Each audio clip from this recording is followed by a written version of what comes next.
Hi guys, this is Nati and welcome to Actors and Voice Actors Dubbing Show.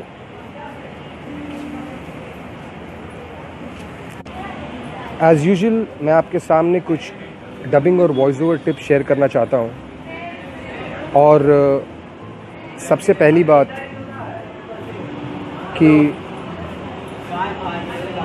अगर आपकी आवाज़ अच्छी है, इसका मतलब ये नहीं है कि आप जस्ट जाके परफॉर्म कर सकते हो, वॉइसिंग दे सकते हो, because everything has a procedure.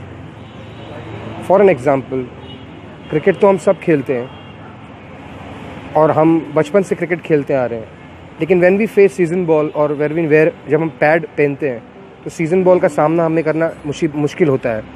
उसी तरह जब हम माइक के सामने जाते हैं, हेडसेट पहनते हैं, स्क्रिप्ट होता है, सामने टीवी चला होता है, तो हम उस वक्त थोड़ा फंबल मारते हैं, हेजिटेट करते हैं। तो इट इज़ वेरी इम्पॉर्टेंट कि आप डबिंग के प्रोसीजर्स फॉलो करो। ज़रूरी नहीं है कि आप एक स्टूडियो में ही जाके सीख सकते हो। अब if you are well equipped with your mind thought, with your mind set, आप घर में भी डबिंग प्रैक्टिस कर सकते हो, आप स्टूडियो में भी जाके सीख सकते हो। There are lot of ways to achieve what you have been thinking. मुझे बहुत सारे कॉल्स आते हैं यही बोल के कि सर हम डबिंग सीखना चाहेंगे but we cannot afford to pay anything. हम पे नहीं कर सकते, हमें काम दीजिए और उसके बाद हम आई एम गोइंग टू पे you back. But I am also a professional freelancer voice actor. The reason I started voice acting because कुछ लोगों को जब मैंने सिखाया तो उन लोगों ने बोला कि you can teach very good, why can't you make your profession in voice acting as a teacher.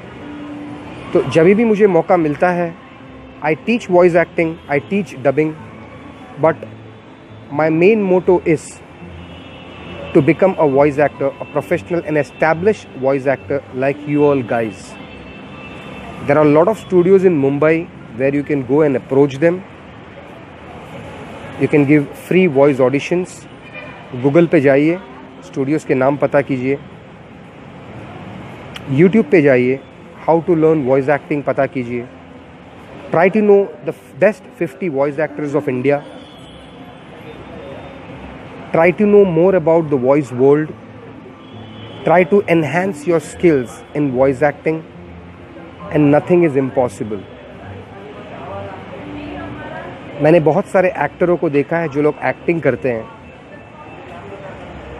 But जब डबिंग की बात आती है तो दे बिहेव लाइक दैट कि they are nil to the world. ऐसा नहीं है। जिस तरह आप एक्टिंग के ऑडिशंस पे जाते हो, उसी तरह आप वॉइस एक्टिंग के ऑडिशंस भी जा सकते हो। फ़र्क सिर्फ इतना है कि एक्टिंग के ऑडिशंस पे आप लोगों को क्यों लगाना पड़ता है, लेकिन डबिंग के ऑडिशंस पे आप स्टूडियो जा सकते हैं, आप वॉइस ऑडिशन दे सकते हैं, आप अप्रोच कर सकते हैं लोगों को। Most of the time what happens is, कोई लोग आपका नंबर लेगा, कोई लोग आपको ईमेल आईडी देंगे कि send your voice sample in so and so email IDs, in so and so numbers, so you can give them. But do not give up. Nothing is impossible. India एक ऐसा शहर है, specially Mumbai एक ऐसा hub है, जितनी पान की दुकानें नहीं है, उतने ज़्यादा वॉइस